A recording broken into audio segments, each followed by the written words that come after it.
Everyone, welcome back. Today for another episode of the Sporting Blizzard. We're going to kick it off right away talking about the Stanley Cup champions, St. Louis Blues.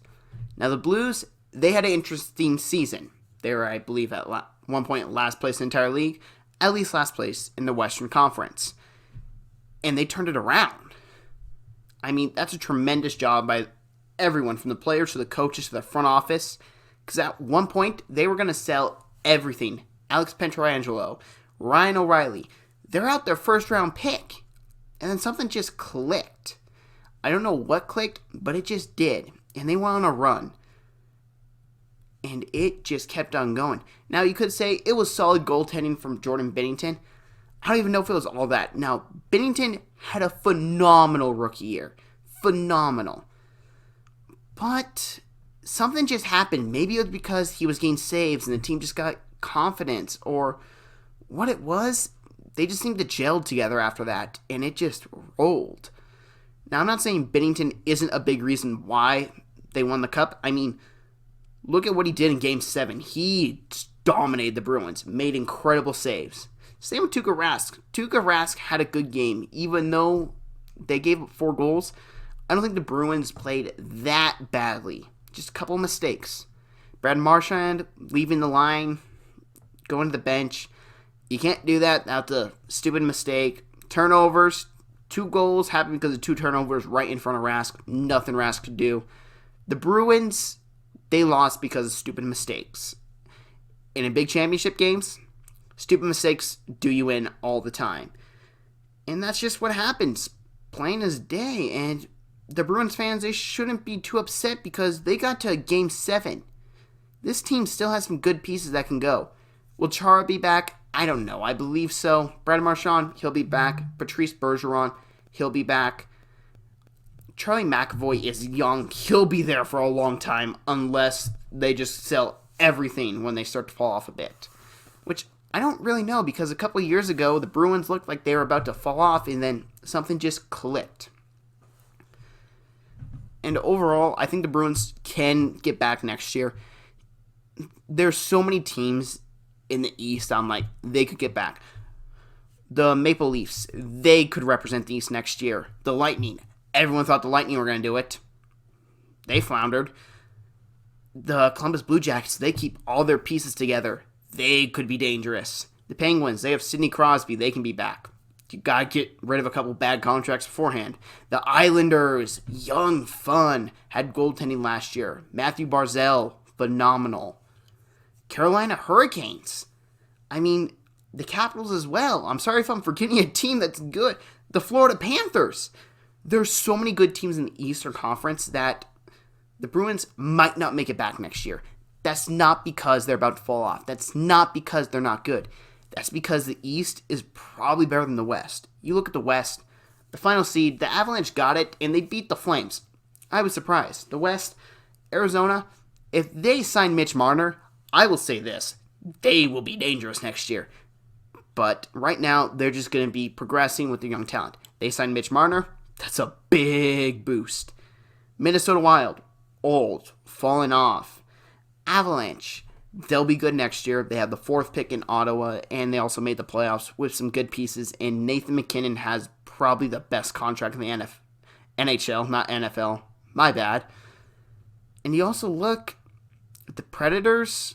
They're going to enter cap hell, and that's not going to be easy to get out of. The Jets.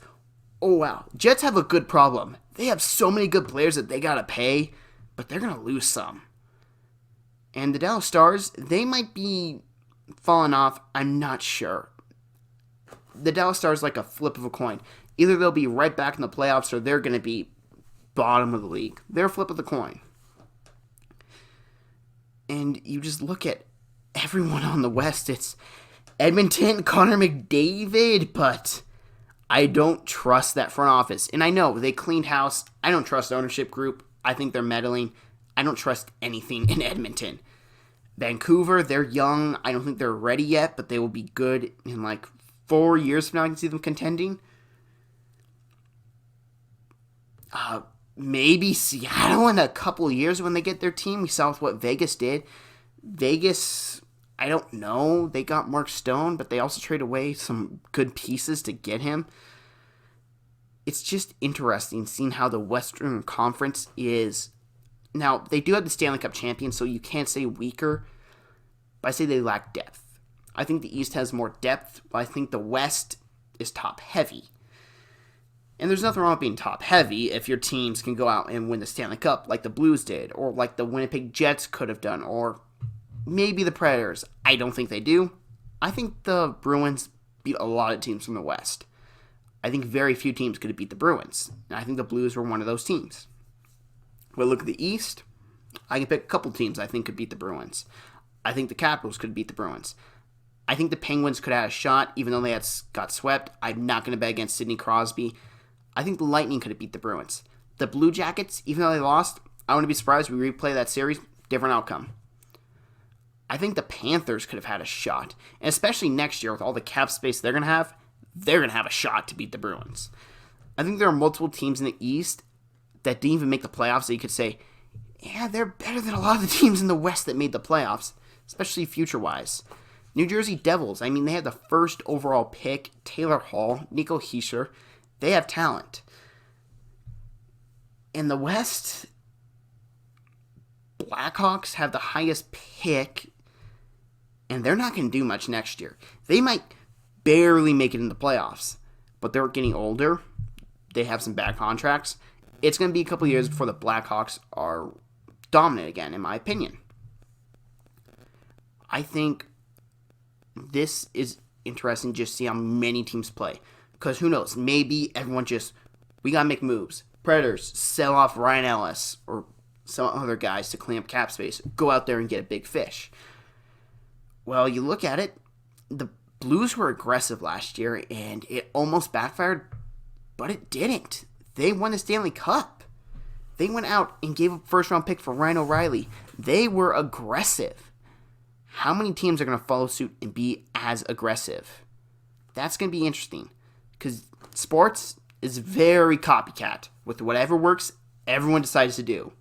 Penguins played speed to win their 2 cups. Everyone wants speed. Lightning did good in the draft. They built the draft. Some teams, look, let's do the draft. Or you could do with what the Blues did. Draft well for a couple years, and then go get your big fish. Like the Maple Leafs. Drafted well, got Matthews, got Marner, got Nylander, signed John Tavares. Blues. I don't think the Blues have drafted really a superstar, but I think they've drafted good players. Now, I'm not saying Tarasenko. I'm counting within the past 3-4 years, around that time. I don't think they've drafted a superstar. But they've made good moves. They've been smart with every move. And they've built a good team. And it's going to be interesting to see how many teams go the speed route, go the draft route, or go big free agency route. And it can backfire. Look at the Edmonton Oilers. They drafted Connor McDavid. Connor McDavid might be the best player in the world. Can't make it to the playoffs. They have Leon Draisaitl. Good player. Scored a lot of goals. Can't make the playoffs. Ryan Nugent-Hopkins. A great third-line center. Can't make the playoffs because they had horrible contracts.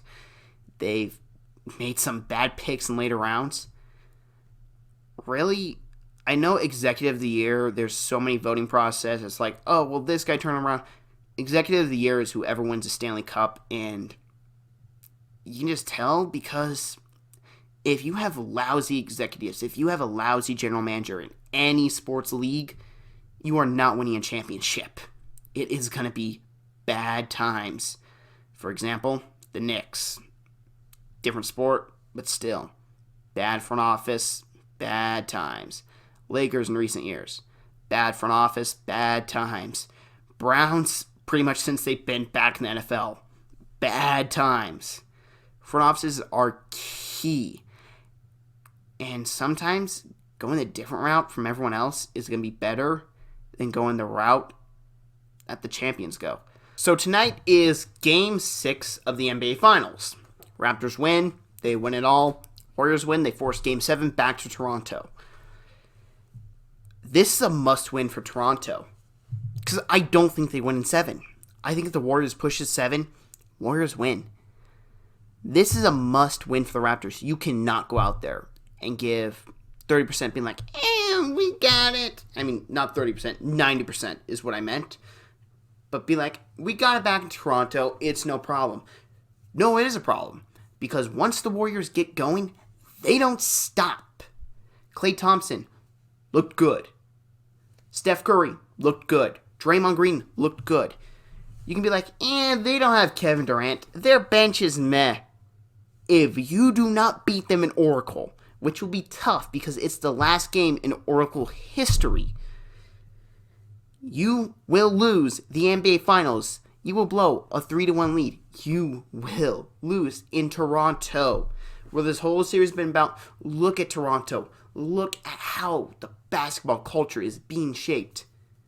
You know what losing does? Tears it right down. Blowing 3-1 series lead. Losing Kawhi Leonard. Everything goes up in flames. I don't think the Raptors keep Kawhi Leonard, no matter what. I think if they lose, he's for sure out of the way. And that team is done for. You sell Kyle Lowry.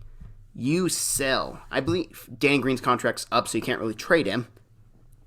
You sell Serge Ibaka, if he still has anything left on his deal.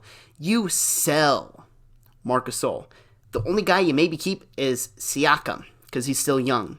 But if your team sucks still, and you have a good team calling with some draft picks, you sell him. This Game 6 controls the Raptors' fate. Will they be going down as NBA champions, or a team that blew everything and didn't recover for a long time? So to wrap it up today, we're going to talk about football. And we're going to start off with talking about the Oakland Raiders being featured on Hard Knocks. Personally, don't like Hard Knocks. This will be the first time I'm ever watching it because the Raiders intrigue me. But why don't I like Hard Knocks? I think it can ruin a team. You see all these players getting mic time and you see everything. It's like, you said that? Oh, well, my coach thinks that of me? It can rip a team apart. And it can destroy the Raiders. You have big personalities. This could give the Real Housewives of Orange County a run for its money for most drama in California for a TV series this year. It will be filled with drama, it will be entertaining, and it could destroy the Oakland Raiders. Now, why did the Raiders agree to do this? Simple. They need to sell tickets. They don't have many sellouts in Oakland. You need to sell tickets in Las Vegas. Las Vegas is the key to Hard Knocks. Las Vegas is the key to this season for the Raiders. The Raiders need to sell tickets this year. That's why they went out and got Antonio Brown.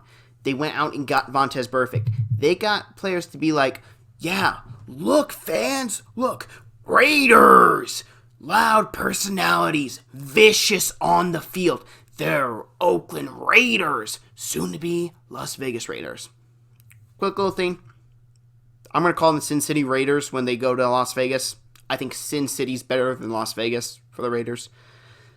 But the Raiders, they want big personalities. Richie Incognito, he'll drive up something. He's got some personality. He'll be perfect on Hard Knocks. It feels like their offseason was, who's got big personalities? Let's sign them. Let's trade for them. Let's get them. We need to sell tickets. If the Raiders don't sell tickets in Las Vegas, Mark Davis might be out of there. The NFL might be like, listen, we need somebody with big money in Las Vegas. You're not the guy.